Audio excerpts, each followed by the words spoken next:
ये कहानी 50 साल के हम्बर्ट नाम के आदमी के ऊपर आधारित है जिसे 14 साल की लड़की से प्यार हो जाता है और वो उसको पाने के लिए उसकी माँ से शादी कर लेता है ताकि सोसाइटी उसके खिलाफ ना हो। उसके बाद हम्बर्ट उसके साथ दिन रात घबाघब करता है। उसके बाद आगे क्या होगा वो हम आज की इस एक्सप्लेनेशन में देखने वाले हैं। आज मैं जिस मूवी को एक्सप्लेन करने वाला हूँ इस मूवी का नाम है लॉलिता और ये मूवी सन 1997 में रिलीज हुई थी। वीडियो में आगे बढ़ने से पहले गाइज मैं आपको बताना चाहूंगा कि मेरा एक और चैनल है जिसपे आपको इससे भी अच्छी एक्सप्लेनेशन देखने को मिलेगी। चैनल का लिंक आपको डिस्क्रिप्शन पार्ट में मिल जाएगा, तो आप उस चैनल को भी सब्सक्राइब जरूर करें। मूवी के स्टार्टिंग सीन में हम हम्बर्ट नाम के आदमी को कार चलाते हुए देखते हैं जिसके मुंह पे खून लगा था और वो अलग ही दुनिया में खोया हुआ था, जहां वो बोलता है कि लॉलिता मेरा प्यार थी, मेरी जिंदगी थी। तभी हम फ्लैश में हम्बर्ट का बचपन देखते हैं। जब हम्बर्ट स्कूल में 14 साल का था तब उसे एनाबेल नाम की लड़की से प्यार हो जाता है और एनाबेल भी उससे प्यार करती थी। दोनों के बीच सब कुछ अच्छा चल रहा था, लेकिन एक दिन अचानक किसी बीमारी की वजह से एनाबेल की डेथ हो जाती है और उसे देखकर हम्बर्ट अंदर से पूरी तरीके से टूट जाता है और उसके बाद हम्बर्ट को कभी किसी लड़की से प्यार नहीं हुआ। उसके काफी समय बीतने के बाद हम हम्बर्ट को 40 साल की उम्र में देखते हैं, जो अब एक स्कूल प्रोफेसर बन चुका था। उसे एक नोवेल पे बुक लिखनी थी, इसलिए वो समर की छुट्टियों में अपने अंकल के घर जाता है ताकि वो बिना डिस्टर्बेंस के उस नोट को लिख सके। वहाँ पहुँच के हम्बर्ट देखता है कि किसी कारण की वजह से उसके अंकल के घर में आग लग गई है, इसलिए उसके अंकल हम्बर्ट के रहने का इंतजाम अपने दोस्त के घर मिस हैज के पास करवाता है क्योंकि उनकी डेथ हो गई थी और मिस हैज उन्हीं की वाइफ थी।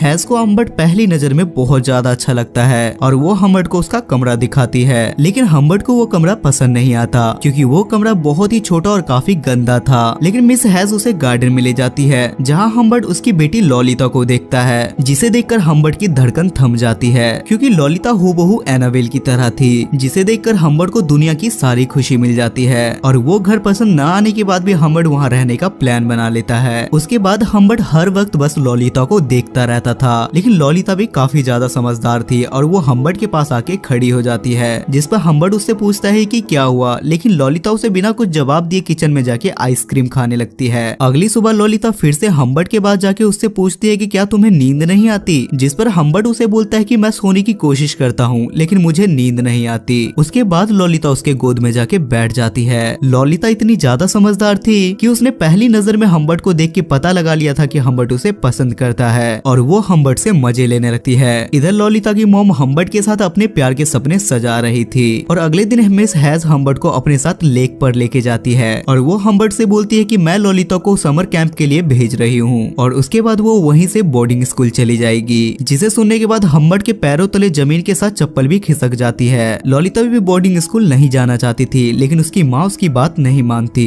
क्योंकि उसे भेजने के बाद उसे हम्बर्ट के साथ रंगरलियां मनानी थी। अगले दिन हम्बर्ट उठने में थोड़ा लेट हो जाता है और वो जल्दी से विंडो के पास जाके बाहर देखने लगता है और वो बाहर देखता है कि लॉलिता वहाँ से जा रही थी। तब लॉलिता की नजर हम्बर्ट पे पड़ती है और वो भागते हुए हम्बर्ट के पास आके उसे किस करके वहाँ से चली जाती है, जिसके बाद हम्बर्ट भी काफी सैड हो जाता है। उसके बाद हम्बर्ट लॉलिता के कमरे में जाके उसके कपड़े देखने लगता है। तब वहाँ मिस हैज की मेड आती है और वो हम्बर्ट को एक लेटर देती है और वो लेटर लॉलिता की मॉम हैज का था, जिसमें लिखा था कि मैं तुम्हें बहुत पसंद करती हूँ और मुझे तुमसे शादी करनी है। ये पढ़ने के बाद हम्बर्ट थोड़ा सोच में पड़ जाता है, लेकिन उसे एहसास होता है कि ये बेस्ट तरीका है लॉलिता के पास रहने का, इसलिए वो शादी के लिए हाँ कर देता है। शादी के बाद हैज हमेशा उसके साथ घबाघब करना चाहती थी, लेकिन हम्बर्ट किसी न किसी बहाने से उससे बच जाता था और वो हैज को स्लीपिंग पिल्स दे देता था। लेकिन एक दिन हैज बेहोश नहीं होती और वो हम्बर्ट के स्पाइडरमैन को अपने मौत के कुएं में ले आती है। हम्बर्ट और लॉलिता के बीच में क्या रिश्ता था ये बस उन दोनों को ही पता था और ये उन दोनों का एक राज था, लेकिन हम्बर्ट इस बात को ज्यादा दिन तक नहीं छुपा पाता। एक दिन हम्बर्ट अपने किसी काम से बाहर जाता है, तब हैज हम्बर्ट की डायरी पढ़ लेती है जिसमें हम्बर्ट ने अपने और लॉलिता के रिश्ते के बारे में भी लिखा हुआ था और हैज को उसके रिश्ते के बारे में पता चल जाता है। हम्बर्ट ने अंदर और भी ज्यादा बातें लिखी हुई थी कि मैं हैज से बचना चाहता हूँ, लेकिन हैज एक ऐसी औरत है जो बिन मौसम मेरे पे बरसती रहती है, जिस पर गुस्से में हैज उसे बोलती है कि तुम इंसान नहीं बल्कि एक शैतान हो और वो हम्बर्ट से डाइवोर्स मांगती है, लेकिन हम्बर्ट उसके लिए अंदर ड्रिंक लेने के लिए जाता है ताकि वो उसे बैठ के मना सके। लेकिन मिस हैज वहाँ से भाग जाती है और अनफॉर्चुनेटली उसका एक्सीडेंट हो जाता है और उस एक्सीडेंट में उसकी डेथ हो जाती है। उसके बाद हम्बर्ट को कुछ लेटर मिलते हैं, लेकिन हम्बर्ट उस लेटर को जला देता है। उसके कुछ दिन बाद हम्बर्ट स्कूल से लॉलिता को वापस लाने के लिए जाता है, जहाँ लॉलिता उससे अपनी माँ के बारे में पूछती है, जिस पर हम्बर्ट उससे बोलता है कि तुम्हारी माँ बीमार है और वो हॉस्पिटल में एडमिट है। और हम्बर्ट एक होटल बुक करके लॉलिता को अपने साथ वहाँ ले जाता है, जहाँ लॉलिता उससे बोलती है कि अगर मॉम को पता चला कि हम दोनों ने एक साथ एक ही बेड पे रात बिताई तो पता नहीं क्या होगा। तब हम्बर्ट उसे समझाता है और उन दोनों का रिलेशन धीरे धीरे घवाघप वाले रिलेशन में बदल जाता है। उसके बाद लॉलिता डिनर करते टाइम हम्बर्ट को एक पीछे आदमी दिखाती है और बोलती है कि मैं उन्हें जानती हूँ, वो एक फेमस राइटर हैं। और उसके बाद हम्बर्ट उससे बात करने लगता है। उस आदमी का नाम कुल्टी था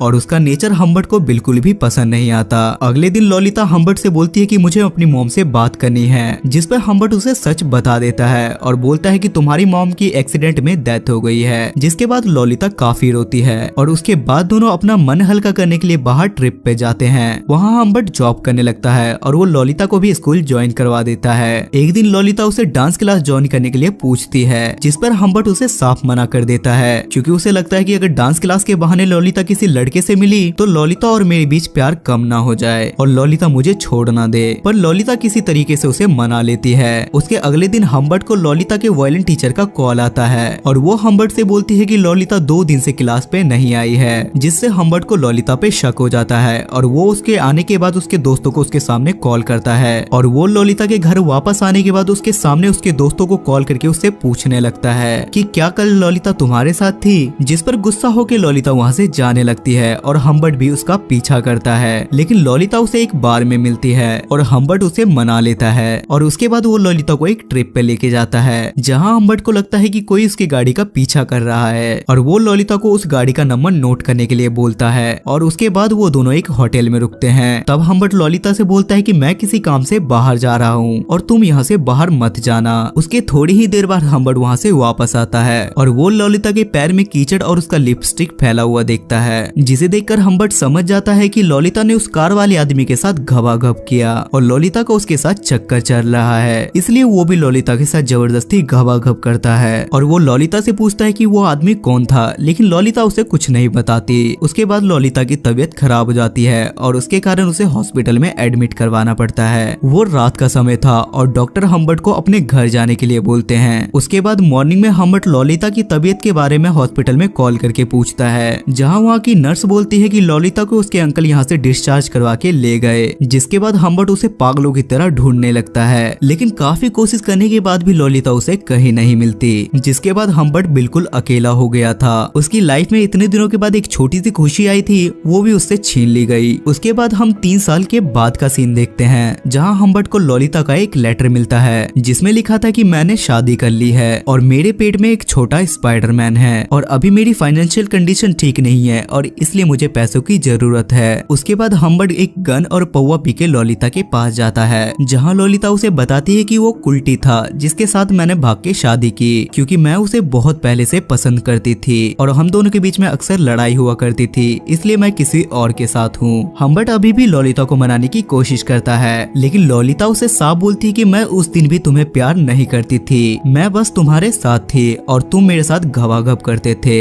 ये बात हम्बर्ट को बुरी लगती है और वो लॉलिता को पैसे देके वहाँ से चला जाता है। वो कुल्टी के पास जाता है और वो उसे वहाँ जाके मार देता है और वो वहाँ से जाने लगता है। और ये मूवी का वही सीन है जिसे हमने मूवी के स्टार्टिंग सीन में देखा था। वो वहाँ से जा रहा था और कुल्टी के मर्डर केस में उसके पीछे पुलिस पड़ी थी, लेकिन इस बात की उसे कोई परवाह नहीं थी, क्योंकि जिस लड़की को वो अपना मानता था वो उससे प्यार नहीं करती थी। उसके बाद पुलिस उसे पकड़ लेती है और जेल में किसी बीमारी के कारण उसके 1 साल के अंदर ही मौत हो जाती है और उसके अगले महीने लॉलिता भी अपने बच्चे को जन्म देके मर जाती है और ये मूवी यहाँ खत्म हो जाती है। सो गाइस, आई होप कि आपको आज की एक्सप्लेनेशन पसंद आई होगी और इस मूवी की IMDb रेटिंग है 6.9 स्टार्स आउट ऑफ 10 और इसे गूगल यूजर ने 83% लाइक किया है। अगर आपको एक्सप्लेनेशन पसंद आती है तो मेक श्योर आप मेरे चैनल को सब्सक्राइब करके मुझे सपोर्ट करें, ताकि मुझे वीडियो बनाने की मोटिवेशन मिलती रहे। तब तक के लिए स्टे सेफ, स्टे हेल्दी।